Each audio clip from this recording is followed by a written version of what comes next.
जय श्री स्वामीनारायण विद्यार्थी मित्रों, आज आप धोरण 8 विषय सामाजिक विज्ञान पाठ 3 भारत में राष्ट्रवाद तेना विषयनो अभ्यास करवानो छे।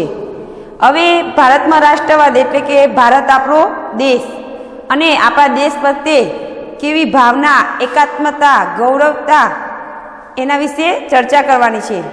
ज्यारे आपणो देश आजाद नहोतो थयो त्यारे કેટલાય દેશ પ્રત્યેનું તન મન અને ધનથી જે આખું જીવન એમનું નેશાવર કરી નાખ્યું હતું એવા આપણા ક્રાંતિવીરો વિશે આજે આપણે આ પાઠમાં ભણીશું। રાષ્ટ્રવાદ એટલે પોતાના રાષ્ટ્ર પ્રત્યે એકાત્મતા અને ગૌરવની ભાવના। રાષ્ટ્રવાદ એટલે કે પોતાના એટલે કે આપણા રાષ્ટ્ર પ્રત્યે એકાત્મતા અને ગૌરવની ભાવના। જરૂર પડે પોતાના રાષ્ટ્ર પ્રત્યે તન મન અને ધન ન્યોછાવર કરવા તૈયાર રહેવાની ભાવના। એટલે કે પોતાના આપણા રાષ્ટ્ર પ્રત્યે તન મન અને ધન ન્યોછાવર કરવા આપણે તૈયાર રહેવાની જે ભાવના છે એ રાષ્ટ્રવાદ છે।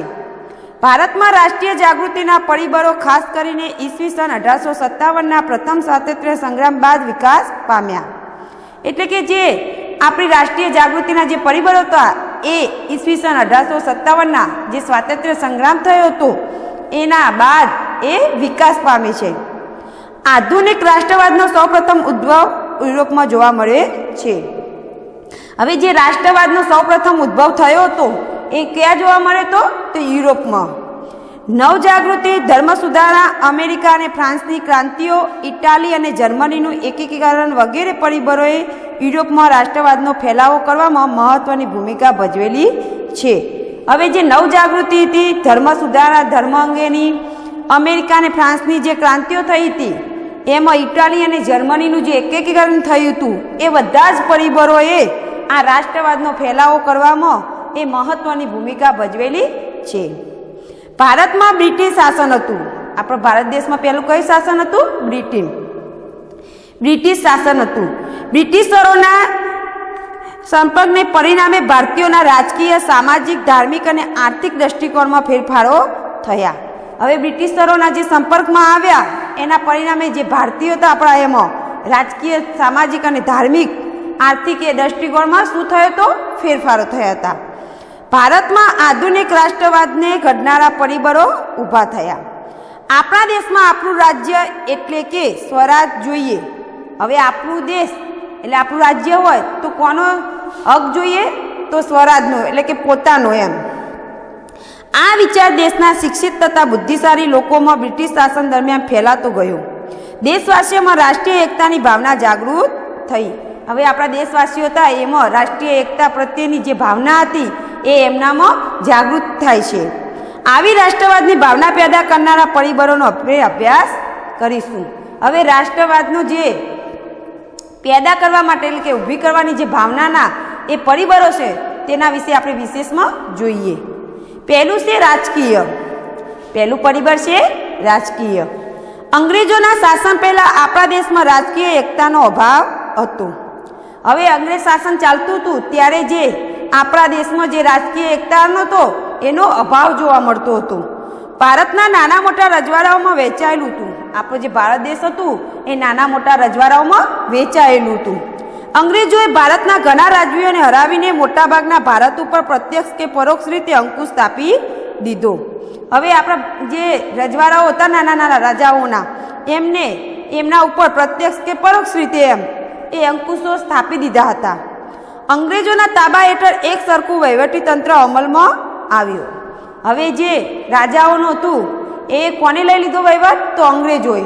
તો એ રજવાડાઓ અંગ્રેજોના તાબા નીચે આવી ગયા હતા। અંગ્રેજ શાસનનો અનુભવ એકંદરે સારો ન હતો। જે અંગ્રેજ શાસનનો અનુભવ હતો એ આમ જોઈએ એકંદરે તો સારો ન હતો। આ અને આવા અનેક કારણોસર અંગ્રેજ શાસન સામેના વિરોધ ઊભો થયો। હવે જે એમનો વહીવટ હતો એ સારો હતો નહીં એટલે એમની અંગ્રેજ જે શાસન પદ્ધતિ હતી એના સામે લોકોએ શું કર્યો? વિરોધ કર્યો। ધીરે ધીરે આ વિરોધ પ્રબળ બનતો ગયો। હવે જે વિરોધ હતો એ ધીરે ધીરે આગળ વધે છે। હવે બીજા નંબરનું પરિબળ છે આર્થિક। અંગ્રેજોની આર્થિક નીતિએ ભારતને પાયમાલ કર્યું. જે અંગ્રેજોની આર્થિક નીતિ હતી એ આપણા ભારત દેશને શું કરી નાખ્યું? પાયમાલ કરી નાખ્યું હતું. અંગ્રેજો ભારતમાંથી કાચો માલ ઇંગ્લેન્ડ લઈ જતા અને ત્યાં ઉત્પાદિત કરેલો તૈયાર માલ ભારતના બજારોમાં વેચતા હતા. હવે ભારતમાંથી જે કાચો માલ આપણે ઉત્પન્ન થતો હતો એ લોકો ઇંગ્લેન્ડ લઈ જતા હતા અને ત્યાં ઉત્પાદન કરીને આપણા દેશમાં તેનું વેચાણ કરતા હતા. ઇંગ્લેન્ડથી ભારત આવવા તૈયાર માલ પર નજીવી જગાત લેવાતી હતી. હવે જે તૈયાર માલ થયો હતો ઇંગ્લેન્ડમાં એ ભારત તરફ લાવે તો એના ઉપર જે જગાત લાગતી હતી એ માલ ઉપર એ જગાત વેચાતી હતી. એમ જ્યારે હિન્દમાં ઉત્પન્ન થતા તૈયાર માલ ઉપર વધુ જગાત લેવાના પરિણામે ભારતમાં ઉત્પન્ન થતો માલ મોંઘો પડતો. હવે જે ઇંગ્લેન્ડમાં માલ ઉત્પન્ન થતો હતો એના પર શું નાખતા હતા અંગ્રેજો? જગાત નાખતા હતા. જગાતના કારણે જે માલનું ઉત્પાદન થતું એનું વેચાણ કરે તો એ આપણને મોંઘો બનતો હતો. એમ જ્યારે ઇંગ્લેન્ડમાં ઉત્પન્ન થતો માલ ભારતમાં સસ્તો વેચી શકાતો. હવે ઇંગ્લેન્ડમાં માલ ઉત્પન્ન થાય પરંતુ જગતના કારણે તે સસ્તો વેચી શકાતો ન હતો. આ હરીફાઈમાં ભારતના હસ્ત ઉદ્યોગ અને ઉદ્યોગ ધંધા ટકી શક્યા નહીં. એટલે આ હરીફાઈમાં આપણા જે હસ્તગત એટલે કે જે ગૃહ ઉદ્યોગ ચાલતા હતા એ ઉદ્યોગ ધંધાઓ ટકી શક્યા નહીં. પરિણામે કારીગર વર્ગ બેકાર બન્યો. હવે ઉદ્યોગો ના ચાલે એટલે જે કારીગરો હતા એ બધા શું બને છે? બેકાર બને છે. ભારતના ભોગે ઇંગ્લેન્ડને સમૃદ્ધ બનાવવાની અંગ્રેજ નીતિ સામે પ્રજામાં રાષ્ટ્રીય જાગૃતિ વધી. હવે જે આપણા કારીગર વર્ગ બેકાર બને છે તેથી તે જે લોકો હોય છે બધા એમ તો ઇંગ્લેન્ડને સમૃદ્ધ બનાવવાની જે અંગ્રેજ નીતિ હતી અંગ્રેજોની, ઇંગ્લેન્ડને શું બનાવવું હતું? સમૃદ્ધ બનાવવું હતું. એની સામે પ્રજામાં જે રાષ્ટ્રીય જાગૃતતા હતી એ વધે છે. હવે ત્રીજા નંબરનું પરિબળ છે વાહન અને સંદેશા વ્યવહાર. ભારતમાં રેલવે, તાર, ટપાલ, જમીન તથા જળ વ્યવહારના માર્ગો લશ્કરી, આર્થિક તથા રાજકીય કારણોસર વિકસાવવામાં આવ્યા હતા. હવે આપણે ભારતમાં શું ચાલતું હતું? રેલવે ચાલતી હતી, તાર, ટપાલ, જમીન, વાહન વ્યવહાર, જળમાર્ગ બધા એમ લશ્કરી અને આર્થિક એ બધા રાજકીય કારણોસર એ બધા વિકસાવવામાં આવ્યા હતા. છતાંય તેનાથી દેશના લોકોનો લાભ થયો. તેથી શું થયું? દેશના જે લોકો હતા એમને લાભ થયો. આ સાધનોની ઝડપી વિકાસથી વિશાળ દેશના માનવી એકબીજાથી નજીક આવ્યા. આ સાધનોની ઝડપના કારણે વિકાસથી જે લોકો હતા એકબીજાના પરસ્પર નજીક આવે છે. કારીગર તથા વેપારી વર્ગ ધંધાથી એકબીજાના પ્રદેશમાં જવા લાગ્યા. હવે જે કારીગરો વર્ગ હતા, વેપારી વર્ગ હતો એ બધો એકબીજાના દેશમાં જવા આવવા માંડ્યા. તેમની વચ્ચે વિચારોની આપ-લે વધી. હવે એક દેશ બીજા દેશમાં જે વેપાર થવા માંડ્યો એના કારણે જે આપ-લે હતી એમાં વધે છે. તેમના સંપર્કો વધવાથી જ્ઞાતિ, કોમ અને પ્રદેશના ભેદભાવો ઓછા થયા. હવે એ સંપર્કો વધવાથી જે જ્ઞાતિ, કોમ અને પ્રદેશના જે બધા ભેદભાવો હતા એ ઓછા થવા લાગે છે. રાષ્ટ્રીય નેતાઓ તેમના વિચારો તથા યોજનાઓ પ્રજાના તમામ વર્ગોમાં ફેલાવી શક્યા. પ્રાદેશિક કક્ષાને બદલે રાષ્ટ્રીય કક્ષાની નેતાગીરી ઊભી થઈ. હવે જે પ્રાદેશિક કક્ષા હતી એના બદલે જે આખા રાષ્ટ્રીય કક્ષાની જે નેતાગીરી હતી એ ઊભી થાય છે, જેને સ્વરાજની સિદ્ધિમાં નોંધપાત્ર ફાળો આપ્યો છે. હવે જે સ્વરાજ મેળવવાનું હતું એની સિદ્ધિમાં આ નોંધપાત્ર ફાળો આપ્યો છે. હવે આવે છે ચોથું પરિબળ, શિક્ષણ અને સાહિત્ય. ભારતીય રાષ્ટ્રવાદના ઉદયમાં અંગ્રેજી કેળવણીનો પણ મોટો ફાળો રહ્યો છે. આવો જે રાષ્ટ્રવાદનો ઉદય હતો એમાં જે અંગ્રેજી કેળવણી હતી એનો પણ મોટો ફાળો રહ્યો છે. આ કેળવણીના કારણે પશ્ચિમની વિચારસરણીના દ્વાર ઉઘડ્યા. આ કેળવણીના કારણે જે પશ્ચિમના દ્વાર હતા એ વિચારસરણીના દ્વાર ઉઘડે છે. વિશ્વનું ઘણું બધું સાહિત્ય અંગ્રેજીમાં હતું. હવે જે વિશ્વનું બધું સાહિત્ય હતું એ મોટા ભાગે શામાં હતું? તો અંગ્રેજીમાં હતું. આપણા દેશના લોકો અંગ્રેજી ભાષા શીખ્યા. હવે આપણા દેશના જે લોકો હતા એ અંગ્રેજી ભાષા શીખ્યા. વિશ્વના પ્રવાહોથી માહિતગાર થયા. આ કારણે અમેરિકન સ્વાતંત્ર્ય સંગ્રામમાંથી લોકશાહીની તથા ફ્રાન્સની ક્રાંતિમાંથી સ્વતંત્રતા, સમાનતા અને બંધુત્વની ભાવનાની પ્રેરણા મળી. હવે જે અમેરિકન સ્વાતંત્ર્ય સંગ્રામમાંથી જે લોકશાહી હતા અને ફ્રાન્સની ક્રાંતિકારી હતી એમાંથી જે સ્વતંત્રતા, સમાનતા અને બંધુત્વની જે ભાવના હતી એમાં પ્રેરણા મળે છે. આત્મશ્રદ્ધા વધી અને સૌ ભારતના ઉજ્જવળ ભાવિની કલ્પના કરવા લાગ્યા. લોકોમાં આત્મશ્રદ્ધા વધે છે અને ઉજ્જવળ ભારતની જે ભાવિ છે એની કલ્પના કરવા લાગે છે. દેશની પ્રાદેશિક ભાષાઓમાં નવલકથાઓ, નાટકો, વાર્તાઓ, કાવ્યો અને ગીતો વગેરે લખાયા. હવે જે પ્રાદેશિક આપણી ભાષાઓ હતી એમાં નવલકથાઓ, નાટકો, વાર્તાઓ, જે કાવ્યો છે અને ગીતો એનો એ બધું લખાય છે. આ સાહિત્ય રાષ્ટ્રભક્તિનો સંદેશ આપ્યો છે. હવે જે સાહિત્ય છે એ આપણા રાષ્ટ્રભક્તિનો એક સંદેશો આપે છે. હવે 5મા નંબરમાં પરિબળ છે વર્તમાન પત્રો. રાષ્ટ્રીય ચેતના ફેલાવવામાં વર્તમાન પત્રોએ નોંધપાત્ર હિસ્સો આપ્યો. હવે આ જે રાષ્ટ્રીય પરિબળો તો એમાં જે જાગૃતિ લાવવા માટે જે હતા, ફેલાવો કરવા માટે એ જે વર્તમાન પત્રો છે એમને હિસ્સો આપ્યો છે. બંગાળામાં મુંબઈ, મદ્રાસ તથા બીજા પ્રાંતોમાં પ્રસિદ્ધ થતા અખબારોએ સરકારની નીતિઓની ટીકા કરી લોકોમાં રાષ્ટ્રીય ભાવના જાગૃત કરી.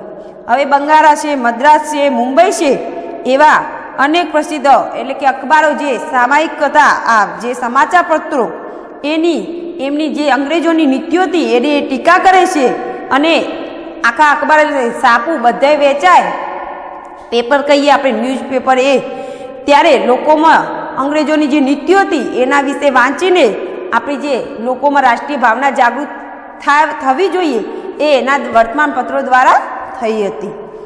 હવે 6થા નંબરમાં છે ભારતનો ભવ્ય વારસો. પાશ્ચાત્ય પુરાતત્વવિદ એલેક્ઝાન્ડર કનિંગહામ તથા તેમના મદદનીશોએ ભારતમાં અનેક પ્રાચીન સ્થળોએ ખોદકામ કર્યા. ભારતીય સંસ્કૃતિની ગૌરવગાથાના અનેક અવશેષો શોધી કાઢ્યા. આપણી જે ભારતીય સંસ્કૃતિની જે ગૌરવગાથા હતી એના અવશેષો શોધી કાઢ્યા હતા. ભગવાનલાલ ઇન્દ્રજી જેવા ભારતીય પુરાતત્વવિદોએ પણ અનેક પુરાના અવશેષો શોધી ભારતીયોને દેશની સંસ્કૃતિની ભવ્યતાનો ખ્યાલ આપ્યો.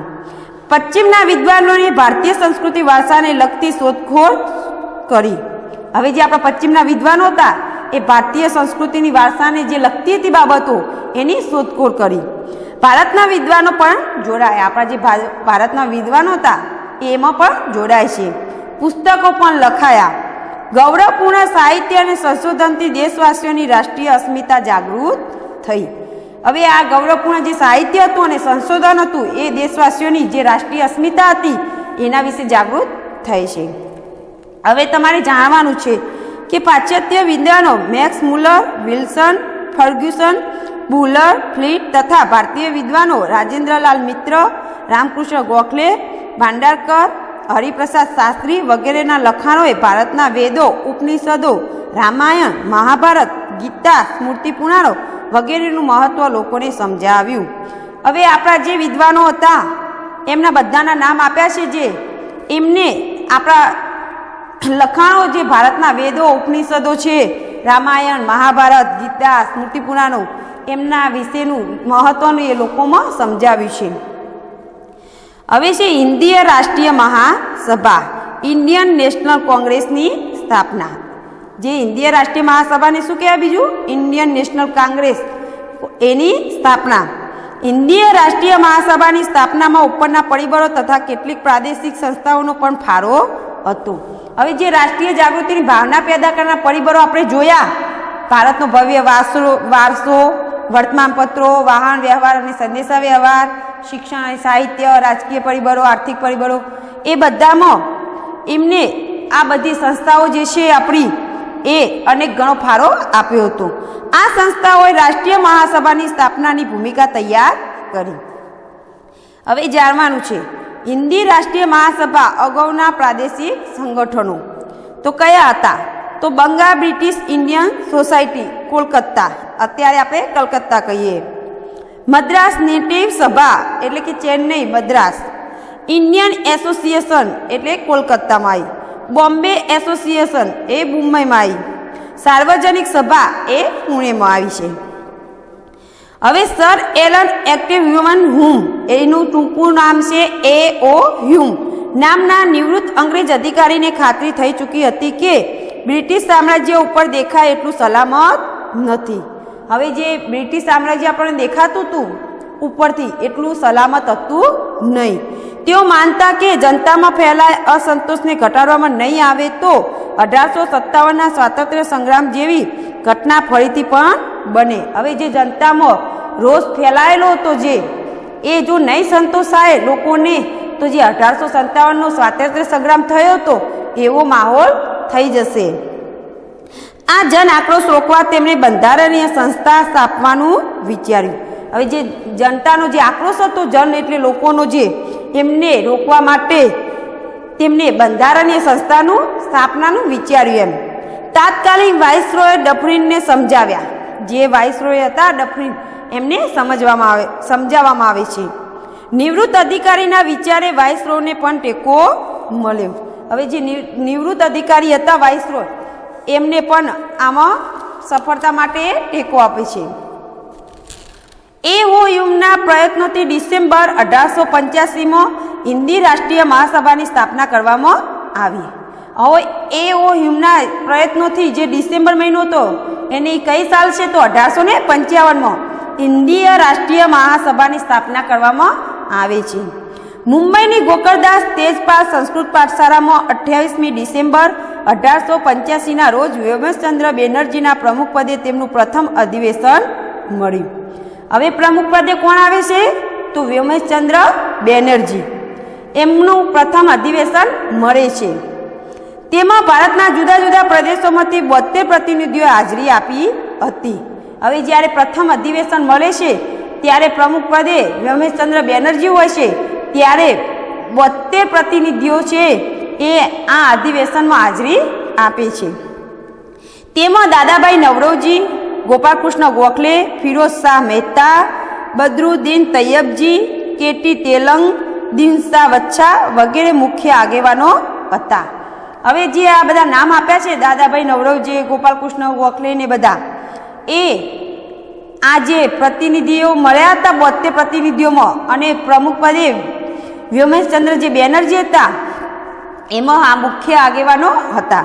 દેશની અનેક સમસ્યાઓ પર ચર્ચા વિચારણા થઈ. હવે આપણા દેશની જે સમસ્યાઓ હતી એના ઉપર ચર્ચા અને વિચારણા કરવામાં આવે છે. હવે પેજ નંબર 16 ઉપર આ જે ચિત્ર આપેલું છે તમે સૌ જોઈ શકો છો. એ હિન્દી રાષ્ટ્રીય મહાસભા એટલે કે કોંગ્રેસનું પ્રથમ અધિવેશન જે ભરાયું હતું, આપણે જોયું કે કેટલા પ્રતિનિધિઓ હાજર રહ્યા હતા તો 72. એ મુંબઈનું એ 1885ની સાલ દરમિયાનનું છે. હવે તમારે જાણવાનું છે અધિવેશન, બીજું અધિવેશન ક્યાં ભરાયું, એનું સ્થળ છે કોલકાતા. પ્રમુખ હતા દાદાભાઈ નવરોજી. પ્રથમ અધિવેશનના પ્રમુખ હતા વ્યોમેશચંદ્ર બેનર્જી. હવે બીજું અધિવેશન ભરાય છે એના પ્રમુખ છે દાદાભાઈ નવરોજી. એનું વર્ષ છે 1886. એમના સભ્યો પહેલા અધિવેશનમાં 72 હતા, બીજા અધિવેશનમાં સભ્યો 432 છે. હવે ત્રીજું અધિવેશન, એનું સ્થળ છે મદ્રાસ. એમના પ્રમુખ જે હતા બદરુદ્દીન તૈયબજી હતા. એનું વર્ષ છે 1887. એમાં સભ્યો હતા 607. હવે મહાસભાની પ્રથમ તબક્કાની કામગીરી. હવે જે મહાસભા ભરાય છે એની જે પ્રથમ તબક્કાની કામગીરી છે એ 1885 થી 1905 દરમિયાનની. મહાસભાની પ્રથમ તબક્કાની કામગીરી બંધારણીય હતી. હવે જે આ મહાસભાની પ્રથમ તબક્કાની જે કામગીરી હતી એ બંધારણીય હતી. મહાસભાએ સરકાર સમક્ષ રાજકીય હકો, આર્થિક અને સામાજિક વિકાસ અને શૈક્ષણિક પ્રગતિ માટે કરેલી માંગણીઓને અંગ્રેજ સરકારે અવગણી હતી. હવે જે અધિવેશન ભરાતા હતા એમાં આપણી જે રાજકીય હકો હતી, રાષ્ટ્રીય અને સામાજિક વિકાસ અને શૈક્ષણિકની પ્રગતિ કરે એ માટે જે માંગણીઓ કરી હતી એ અંગ્રેજ સરકાર હતી એ અવગણના કરતી હતી. આ માંગણીઓને ભવિષ્યની લડત માટે મજબૂત પાયો નાખ્યો હતો. હવે જે માંગણીઓ હતી એ ભવિષ્યની લડત માટે જે મજબૂત પાયો હતો એ માટે નાખ્યો હતો. સરકારી નોકરીઓમાં હિન્દીઓને વધારે પ્રમાણમાં લેવા, લશ્કરી અને મુલકી ખાતાઓમાં થતો ખર્ચ ઘટાડવો, ખેડૂતોને દેવામાં રાહત આપવી, ગૃહ ઉદ્યોગોને સજીવન કરવા વગેરે માંગણીઓ કરવામાં આવી હતી. હવે જે અધિવેશનો ભરાયા હતા એમાં આપણા જે હિન્દુઓ જે નોકરી કરે છે એ લોકોને વધારે પગાર આપવો, ગૃહ ઉદ્યોગો હતા એમને ફરીથી ઊભા કરવા, સજીવન એટલે કે ઊભા કરવા, જે ખેડૂતોને દેવા થતા હતા એમાં રાહત આપવી, એ બધાની માંગણીઓ કરવામાં આવી હતી. મહાસભા દ્વારા કેન્દ્રીય તેમજ પ્રાંતિક ધારાગૃહોનો વિસ્તાર કરીને તેમાં 50% સભ્યો ચૂંટાયેલા રાખવા તથા કારોબારીની શક્ય તેટલી હદે ધારાસભાને જવાબદાર બનાવી જેવા ઠરાવ પણ પસાર કરવામાં આવ્યા હતા. હવે જે મહાસભાની કેન્દ્રીય તેમજ પ્રાંતિક જે ધારાગૃહો હતી એ વિસ્તારમાં 50% જે સભ્યો ચૂંટાયેલા હતા એમને રાખવાના હતા અને કાર્યવાહીની શક્ય તેટલી હદે ધારાસભાને જવાબદાર બનાવવાની હતી અને એ ઠરાવ પસાર કરવામાં આવ્યા હતા. મહાસભાની રજૂઆતને લીધે સરકારે અખબારો પરના નિયંત્રણ દૂર કરી વ્યક્તિત્વ સ્વાતંત્ર્ય તથા વાણી સ્વાતંત્ર્ય આપતા કાયદાઓ પસાર કર્યા હતા. મહાસભાએ શિક્ષિત વર્ગમાં રાષ્ટ્રીય ચેતના જગાવીને તેને રાજકીય તાલીમ આપી. તેનાથી ભવિષ્યના સ્વાતંત્ર્ય સંગ્રામો માટે યોગ્ય નેતાઓ મળ્યા. હવે આ ભવિષ્યમાં આપણે જે સ્વાતંત્ર્ય સંગ્રામ થવાનો હતો એના માટે આપણને યોગ્ય નેતાઓ મળ્યા હતા. હવે છે ભાગલા પાડો અને રાજ કરો. ઇંગ્લિશમાં કહેવાય છે ડિવાઇડ એન્ડ રૂલ. હિન્દી રાષ્ટ્રીય મહાસભાની સ્થાપના શરૂઆતમાં કોંગ્રેસ અંગ્રેજ શાસકો તેમના પ્રત્યે સહાનુભૂતિ ધરાવતા હતા. હવે જે આ હિન્દી રાષ્ટ્રીય મહાસભા હતી કોંગ્રેસની, એની સ્થાપના શરૂઆતમાં અંગ્રેજ શાસકો અને તેમના પ્રત્યે સહાનુભૂતિ ધરાવતા હતા, પરંતુ થોડા સમયમાં તે વિરોધી બન્યા.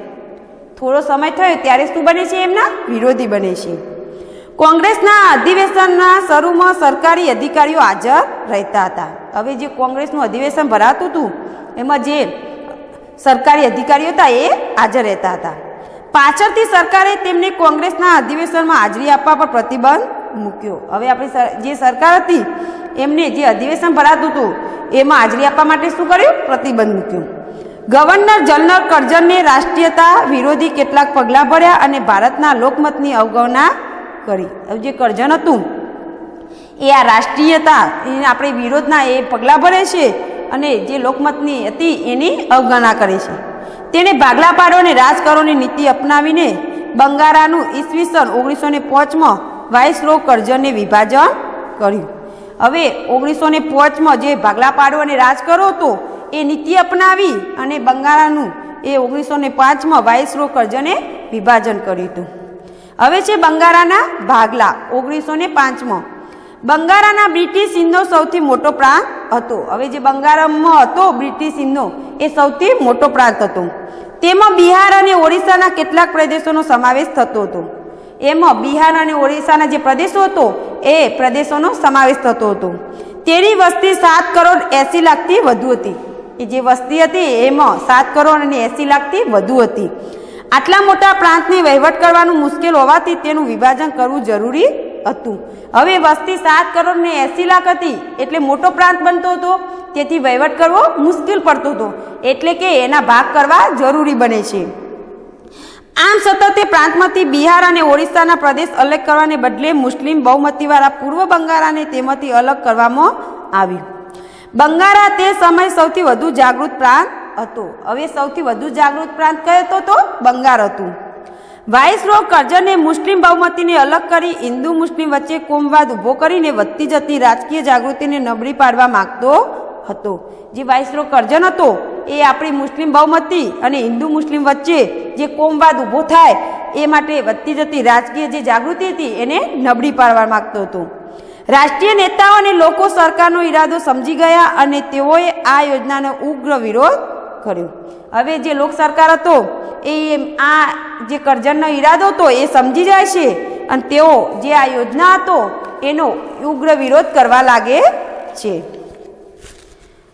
હવે છે બંગભંગનું આંદોલન. બંગાળાની એકતાને તોડનારા આ ભાગલાનો વિરોધ કરવા બંગાળામાં જાહેર સભાઓ અને સરઘસોનો કાર્યક્રમો થયા. અસંખ્ય પત્રિકાઓ વહેંચાઈ. આ આંદોલનમાં બંકિમચંદ્ર ચટ્ટોપાધ્યાયની આનંદ મન નવલકથાનું વંદે માતરમ ગીત લડાઈનો નારો બની ગયું.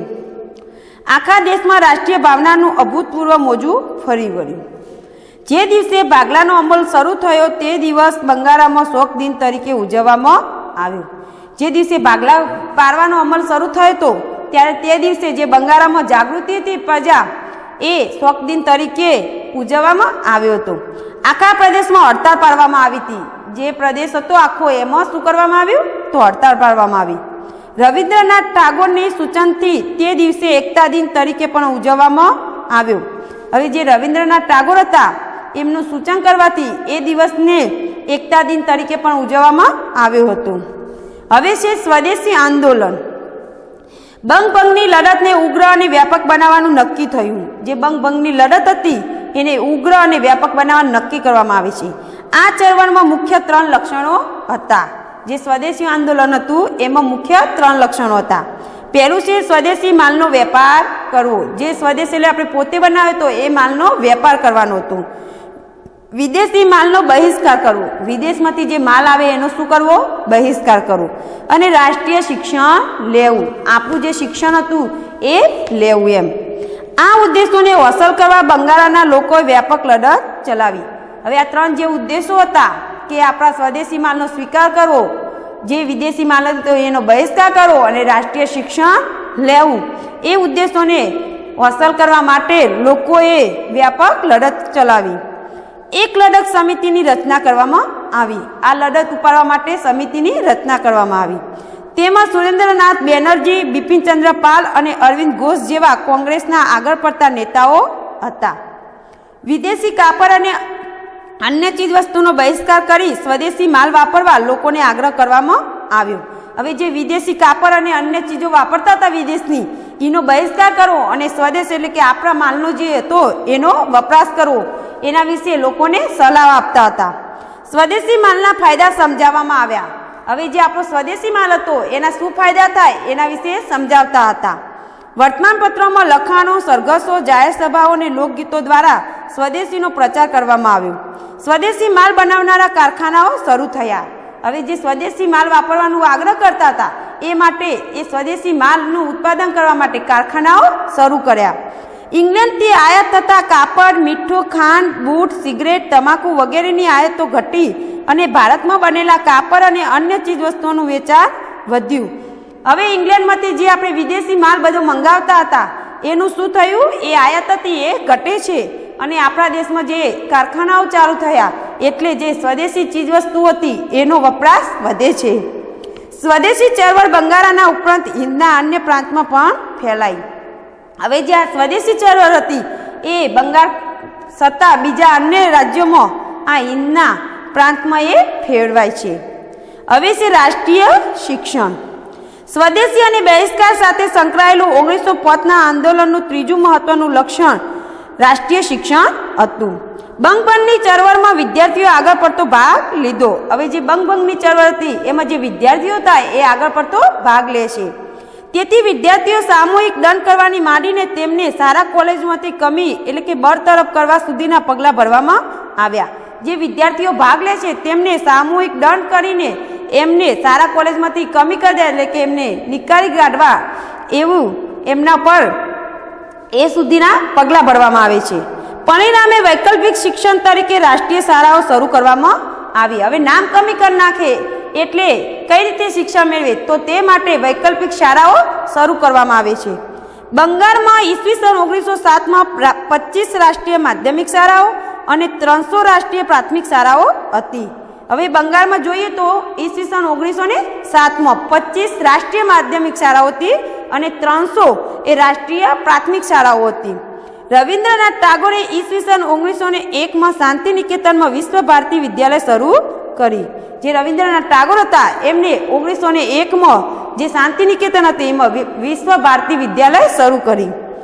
અંગ્રેજ સરકાર બંગભંગની લડતને તોડી પાડવામાં નિષ્ફળ રહી. હવે જે અંગ્રેજ સરકાર હતી એ આ બંગભંગની લડત તોડી પાડવામાં નિષ્ફળ રહે છે. છેવટે ઈસવીસન 1911માં અંગ્રેજ સરકારને બંગાળના ભાગલા રદ કરવાની ફરજ પડી. બંગાળની પ્રજાનો શાંત અને અહિંસક માર્ગે મળેલો આ એક યાદગાર અને ઐતિહાસિક વિજય હતો. હવે છે જહાલવાદનો ઉદય. એ આપણે આવતા વિડીયોમાં જોઈશું. અસ્તુ. જય શ્રી સ્વામિનારાયણ.